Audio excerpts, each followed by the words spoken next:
Welcome to Quiet House.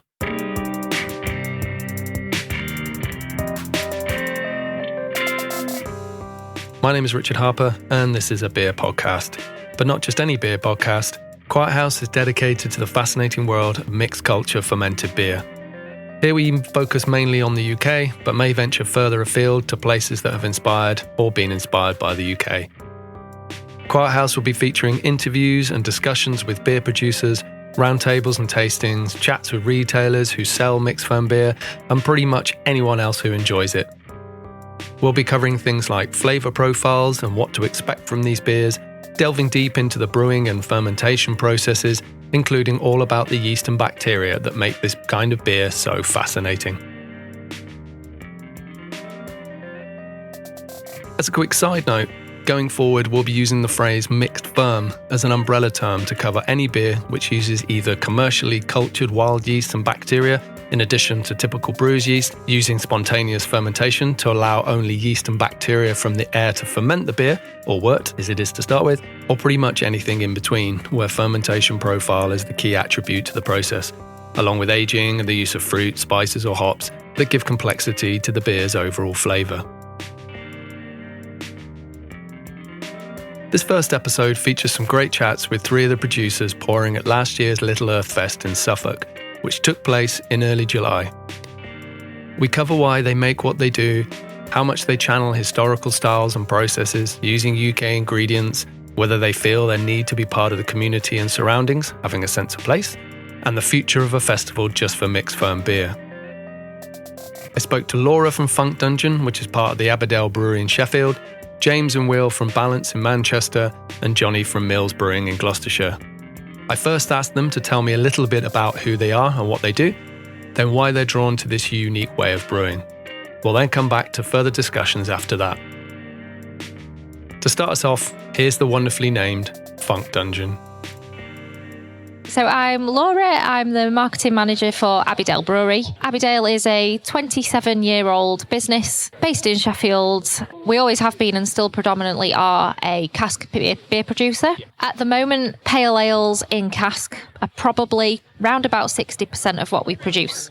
I've been with the business for 8.5 years now. When I first started there, it was more like 95% cask. We'd released a few keg beers, but we're still kind of experimenting with that side of things. So the business has really kind of moved with what's happening in modern beer and pushed the boundaries of what we create and really kind of broadened our horizons, in particular over the last kind of decade or so. And one part of that is our mixed fermentation project, which we call the Funk Dungeon. So that was kind of born through Jim, one of our brewers' love for mixed fermentation beer. It was something that initially our sales team were dubious about, I think is a fair thing to say. Yeah. But initially started with our signature series where everyone in the brewery, whether they're a brewer or not, can kind of make a beer that they really like the idea of and really wanted to create a recipe for. So Jim was able to use that to kind of wrangle being allowed to do a sour beer, which was a kettle sour in the first instance. But because our brew kit is designed for fairly large quantities of cask beer, I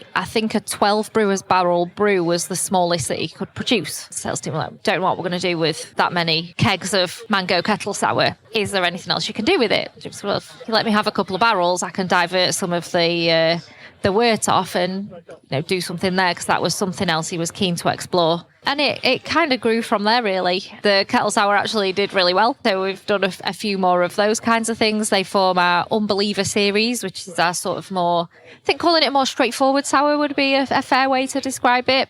Something that's a little bit more accessible. But then the barrel side of things has grown and grown as well. We have a lot of ex-wine casks and quite a few ex-bourbon casks as well, but we tend to use them more for the character of the barrel itself rather than what it previously contained. So we've used a lot of them a number of times, the majority of them now. But that interaction with what the wood brings to the beer over time, with the various we've got our own house strain that we use in there, and various other things that Jim likes to play around with, and just seeing what that interaction can lead to. And that's kind of the foundation of it, really.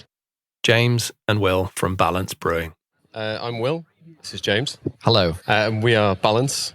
We started up in 2021. We focus on mixed fermentation, barrel fermented and aged beers. We tend to fruit or dry hop those beers, and the process takes anywhere from 12 to 18 months, basically, start to finish. Jonny from Mills Brewing. We've been going for 7 or 8 years, kind of the idea 8, me and my wife, well, now wife Jen. The goal was to start a brewery that did just spontaneous and well-fermented beers fermented in wood. Effectively try and make a brewery where we didn't do anything else and we could focus on that. We were both working in breweries and in beer for many years before that. And we found a premises in rural Gloucestershire and a brew pub that would let us make work. Slowly went from there. We had no real means to start it cash-wise. So we kept our jobs and kind of slowly plumbed it in and grew it kind of organically, and we went full-time by just before the pandemic, helpfully, but kind of bodged our way through the pandemic like everyone else did, kind of thing. But yeah, we're kind of inspired by the beers of Belgium, and but also our kind of local cider producers, the kind of Herefordshire, Gloucestershire cider producers. So our work with Tom Oliver was kind of fell into place with the brew pub we make Wurtak. They buy a lot of his cider. Tom wanted to make something with beer, and the guy who brews at the brew pub, or then the landlord, he introduced us and said, you guys should do this together, kind of thing, because we just got in touch with him saying, could we make work for this type of brewery, kind of thing. So we learned a lot about, well, we were reassured that wild fermentation would be okay, kind of thing, in terms of just make something, get it in a barrel, don't let air get in, and you'll make something which isn't undrinkable, kind of thing, and then go from there, and then use blending to make it into something delicious, kind of thing. We kind of take influence from both the cider side and the lambic kind of side.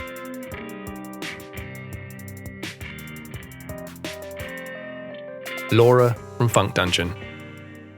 It's the fact that there's always an element of unpredictability to it, and the flavours that it can enhance and bring out is something that's really key to what we do, and in terms of what does it evoke and what does that mean that we might want to add. So a lot of our beers will kind of finish with an extra dry hop or a fruit or just something else which we will use to enhance whatever the bacteria has done to the beer that's in there. And it's different every time, which is something that's really exciting. You can harness it to a certain extent, and that's great, and that allows you to kind of drive towards something in particular. But yeah, that added little, especially when a beer changes so much. In 3 months it could taste one way, and give it another 3 and it'll be entirely different. And it's really fun. James and Will from Balance Brewing.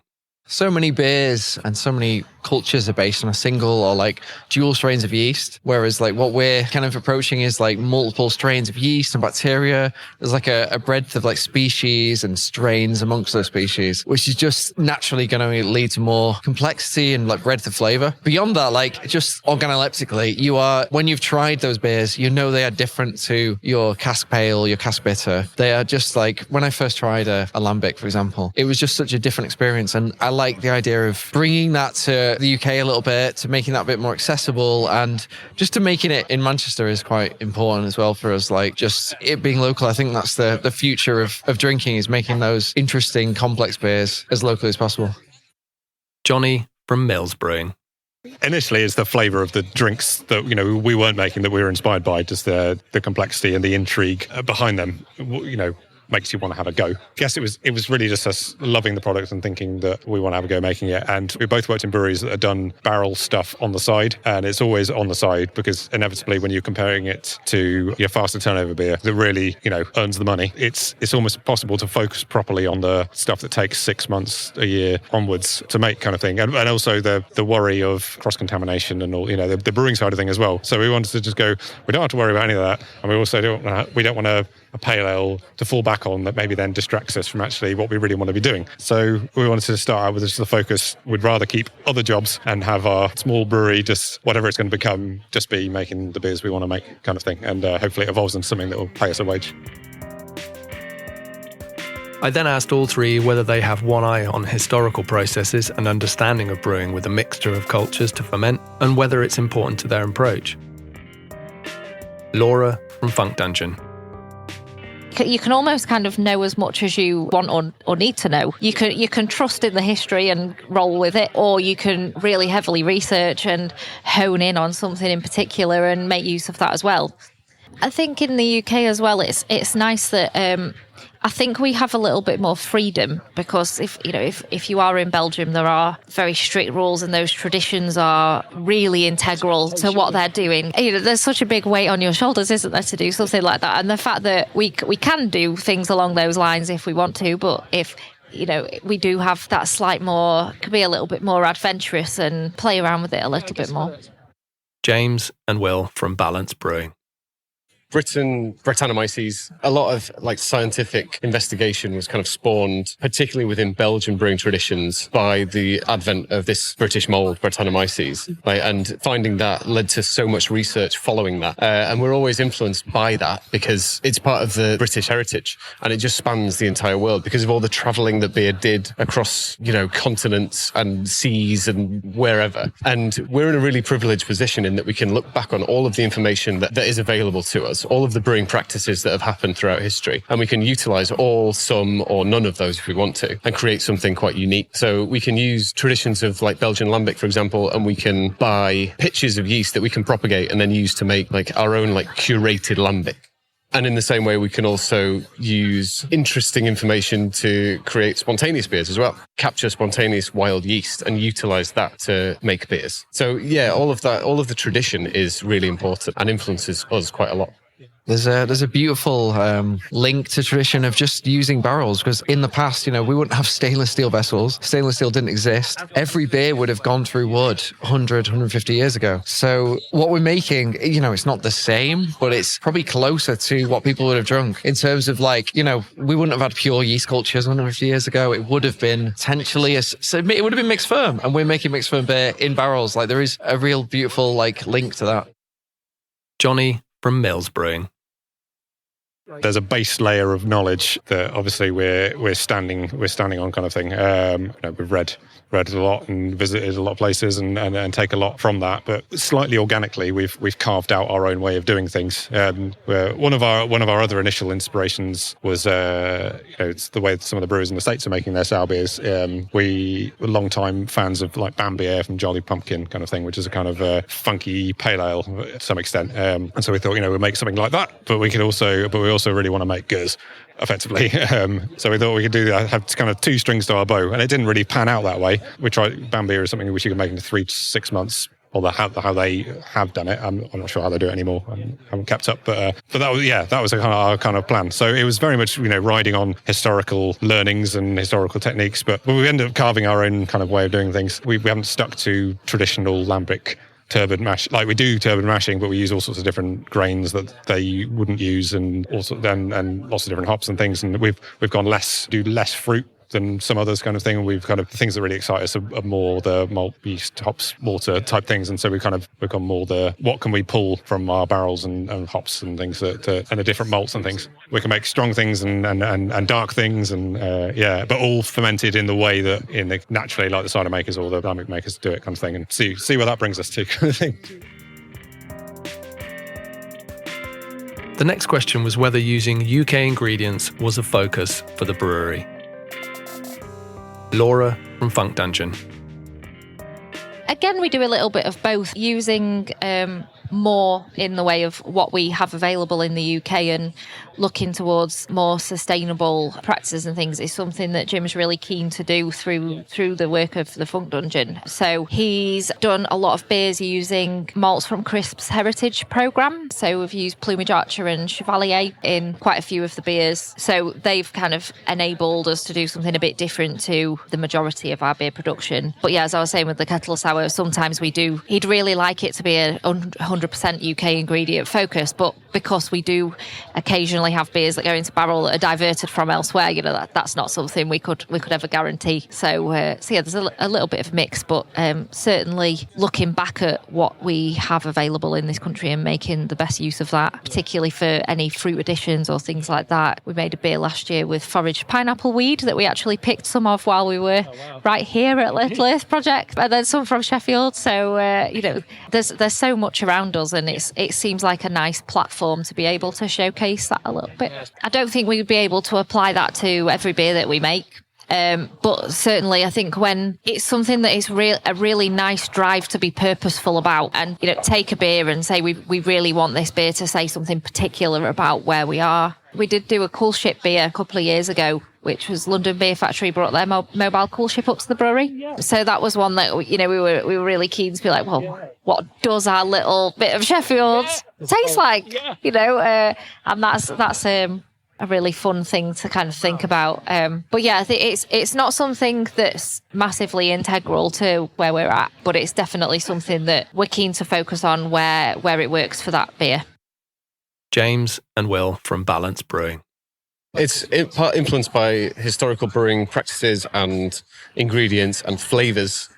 Fruit, for example, and we have a great fruit growing culture in the UK, and malt growing, hop growing, we have it all. The only thing that we don't use that is intrinsic to our process is the barrels that's outside of the UK. So those are ex-Bordeaux or Burgundy barrels that we then get sent over for us to use. But all the work that goes into it, everything apart from that barrel is all from the UK. And we have everything that we need to be able to do that in the UK. And it just makes so much sense. Got great produce, so why not use it?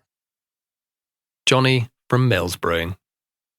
We haven't drawn any kind of strong lines, but we're influenced by, I suppose, the vast majority of the grains we use are UK grown. We're definitely influenced by IPAs and the porters of old kind of thing. We make a lot of the work that we make is very old IPA kind of thing. We make it very pale and strongish, and use large quantities of English hops. We use some that are aged like the lamp bridges do, but we use quite a lot of fresh, or maybe a mixture of both, which helps us steer fermentations effectively. It's that's what we took a lot from Tom, was just, the inputs, matter a lot. Where path you set the fermentation on kind of thing. So, whether we put a lot of fresh hops in, we can steer it towards more saison, less acidity kind of character, or whether we use old hops and steer it more towards lambic territory. Or we very much like we use a lot of our grain comes from our local maltster, Warminster, who source their barley from kind of the belt that goes up to East Anglia kind of thing. So we're not right in the middle of grain country in Gloucestershire kind of thing. But yeah, absolutely, we're in apple and pear territory. Yeah. So we obviously have international influences, but I think we've inevitably had to kind of take a UK influence spin on it with the use of grain, and we use a lot of English hops. Next was an interesting one, especially after plenty of discussions on social media about whether beer can have a sense of place. I didn't mention the T word, but we talked about plenty of interesting points of what this sense of place means to each producer. I think as well, a lot of our place that we like to talk about is the people within the community that we're working with. And that's something that's really important to us. Like a couple of the beers we've brought this weekend, we've got one that's re-fermented with duck chicken cider with their lees. So, sharing their story and talking about what their contribution to that beer is really important. We've also got one which is Blood Orange Saison, which is a distillery called Loxley's that's literally a mile down the road from the brewery, who are wonderful people. Their gin's lovely, but they make a orange liqueur only using the zest from these absolutely beautiful Sicilian Moro oranges, they're called. So they just had boxes of beautiful fruit with no zest on that they had no use for. So they just distributed them between, there were a lot of local restaurants with like a blood orange sorbet on the menu for a week or so, and we put some in a barrel with some beer to see what happened there. So yeah, kind of making those connections, I think is something that we really like to be able to share. Particularly in this kind of beer, I think, in this kind of event, it speaks volumes really that there are people that really want to know the exact detail of, just saying it's got berries in it isn't really good enough. Like, well, what kind of berry? Where were they picked? So yeah, it's really nice to be able to engage on that kind of level with the people that are drinking what you've made. One of the important things about beer is like the sense of community. So being in Manchester, being anywhere in the UK or most of the world, there is some sort of beer community around pubs or around social drinking. And you have a community in that. And, if you're making a Manchester Pale Ale nowadays, it could be hops from the Americas, but it could still be a Manchester Pale Ale at the same time. However, yeah, it is nice to kind of push a little bit beyond that and just, and really, the British thing was, partly an environmental decision, partly, a practical decision, but also partly like wanting to get a sense of place in. And yeah, terroir or not, it's an important thing to our beer, I think. Like we've recently released a forage beer. We're going to do more forage beers, and we were foraging things from within like 10, 20 miles of the brewery. I don't see how that doesn't have when it's a powerful, like a primary characteristic of the beer, I don't see how that isn't a sense of place. You tend not to drink beers just like completely outside of the sphere. Like there's always a link, there's always a story. So before you've even drunk the beer, you've probably taken on so much information that you're in a place where you're really ready to drink that beer. So that sense of place is that place that you're in. And if there's an elaborate and intricate and interesting story behind it, then it kind of builds it up a little bit more. And it doesn't, a beer doesn't have to taste of where it came from, but it can still evoke those emotions, those feelings, those flavors from childhood or whatever. And that's all part of that sense of place. It goes way beyond just like, does it taste like where it was grown? The immediate community around us, which is almost a separate conversation, has been very supportive. The cider drinkers actually take to our beer quite a lot, because it's the acidity and the tannin of the wood and the things is very well known to them. So, but the kind of sense of place as well, we like to bring in the outside in the way that we don't use any temperature control, or it's all native yeast to the environment kind of thing. So we do like that kind of minimal intervention. It's almost the opposite of what you do. In my prior jobs, making ales and lagers kind of thing, where you're battling, against wild yeast and bacteria with all you've got kind of thing, the arch enemy. So bringing that in is a key part of what we do effectively. Brewing with the seasons in the way that the temperature if we brew in the summer is a different beer to if we brew it the same thing in the winter. Finally, as we were at Little Earth Fest, I asked them all how important it was to have a beer festival that showcases just mixed ferm beer.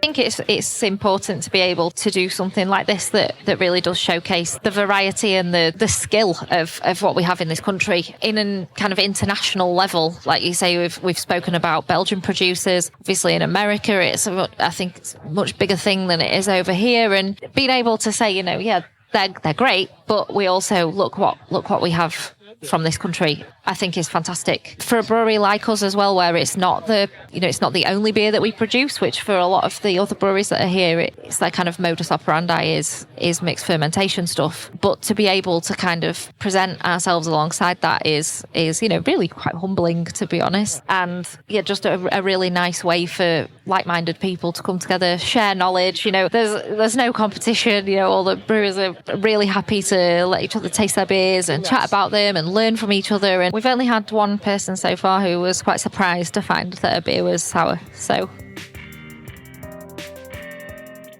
this festival here at Little Earth is probably the most important festival in the UK for mixed ferm beer right now. And it's an amazing thing that Danny and Tom have managed to create here, because they've got the White Horse, which is like a proper British pub. And then you've got this new forward-thinking mixed fermentation scene, which is drawing a lot from the past and then linking those two things together. And it's crucial for having these kinds of things, because it links all of us together who make the stuff, and it creates that sense of place. I think a festival would be very, very different. I think it would. Totally. I think it would have to be. It'd almost inherently be more beer focused. This has the beauty of you've got these lovely surroundings. You've got this old pub building. You've got these old farm buildings, and it is different. I think we've got to accept that. But at the end of the day, we want to make great beer, and you can still make romantic beer even if you're in the heart of Manchester.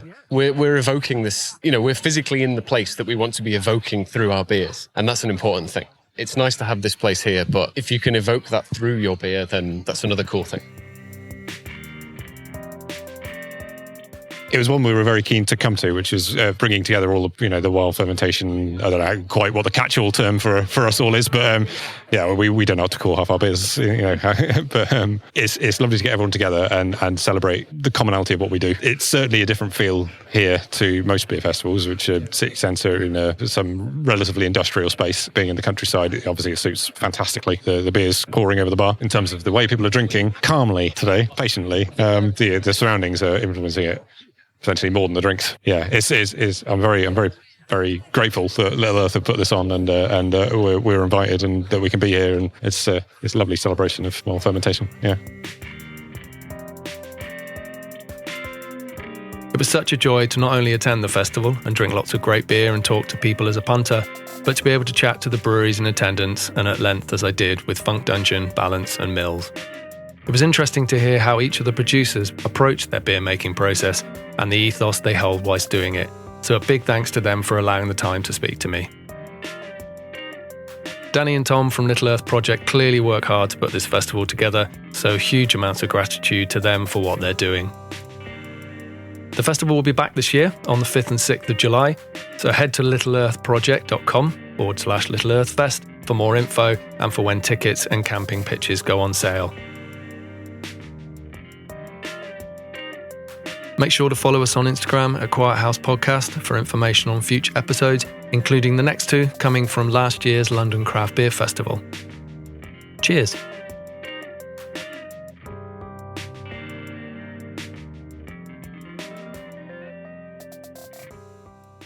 Daddy loves beer.